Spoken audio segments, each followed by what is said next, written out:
Pumanaw ang asawa ko na may itinatagong lihim sa akin sa loob ng 20 years.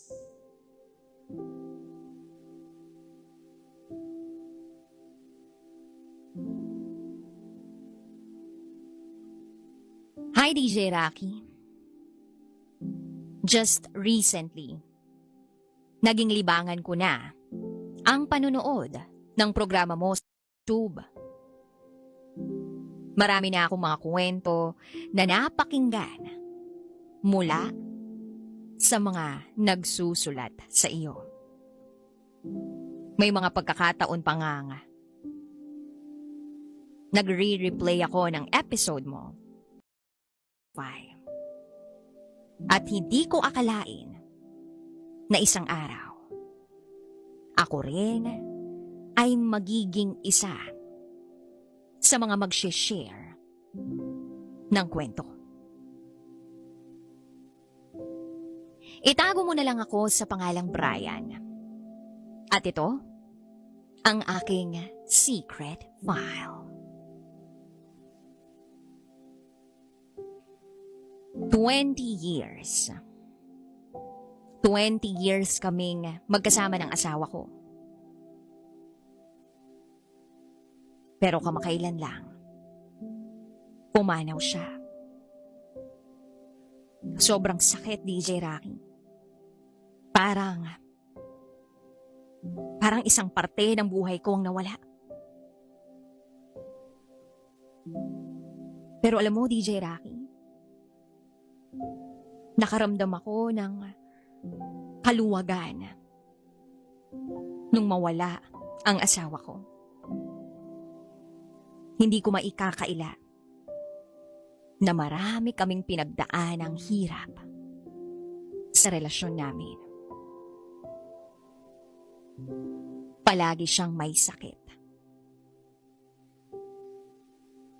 Hindi namin inaasahan na ang ikamamatay niya ay heart attack. Akala namin, mga sintomas lang ng ibang health problem ang naramdaman niya. Pero ang iniisip ko na lang, at least, hindi na siya nahirapan. Nakilala ko siya sa isang conference sa US. Nasa early 20s kami noon. Maganda siya. Sexy, maputi, at mahinhin. Siya yung tipo ng babae. Nahahangaan mo. Wife material, kumbaga. Pagkatapos ng conference, madalas na kaming magkasama. Sumasama siya sa akin sa US. Nag-date kami ng nag-date. Ang saya niyang kasama. Buhay na buhay siya. Tuwing magkasama kami, ramdam ko na espesyal ako sa kanya. Then bumalik siya sa Pilipinas. Nag-decide akong umuwi rin ng Pinas para bisitahin siya. Iba na ang naramdaman ko. Parang hindi ko na siya dapat pang palampasin.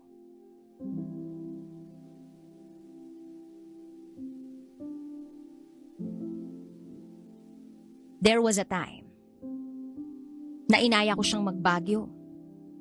Sumama siya sa akin. Sinundo ko siya sa apartment niya. Ang kasama niya roon ay ang kapatid niya. Hindi raw nila kasama ang mga magulang nila. Nakapagtataka.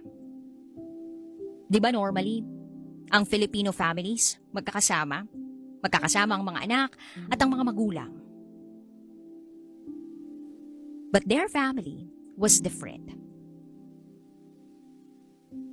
So nung magkasama kami sa Baguio, ang saya-saya lang namin. Halos isang buong linggo kaming magkasama.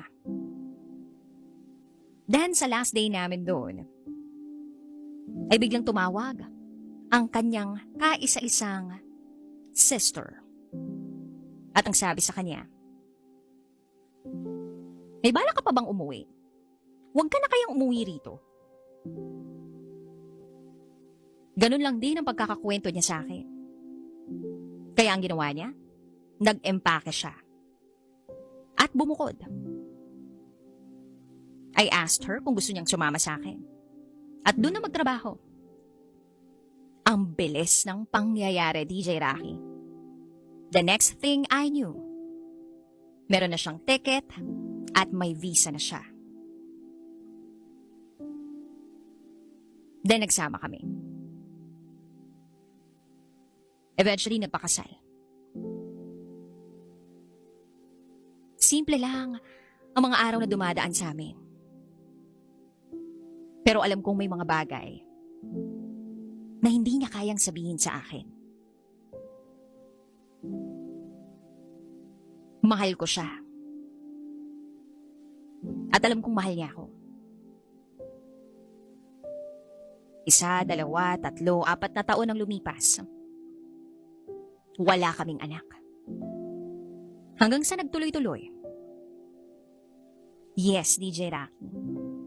Sa loob ng 20 years, hindi kami nakabuo. Wala kaming anak.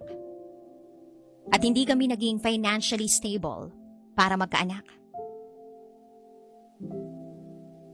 Mas pinili na lang namin mag-focus sa isa't isa. Pero kahit ganun, lumalim pa rin ang pagmamahal ko sa kanya. Hindi perpekto ang relasyon namin. Marami kaming naranasang struggles, especially financial struggles. May mga pagkakataong madalas siyang magkasakit. To the point na hindi na siya nakapagtrabaho dahil sa state ng kanyang health. At pati ako, nawalan din ng pagkakataon na makapag-focus sa trabaho ko. Dahil sa kanya. Kailangan ko siyang alagaan. Mahirap.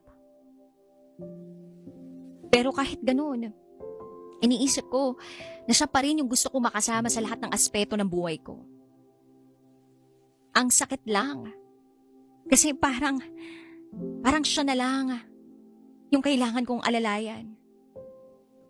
At pakiramdam ko, ako lang ang mag-isa na lumalaban. Dumaan ang mga taon. May isang bagay na palaging kumakalabit sa aking isipan. May sikreto siya. May sikreto siya. Marami akong tanong tungkol sa kanyang pamilya. Hindi niya ako sinasagot.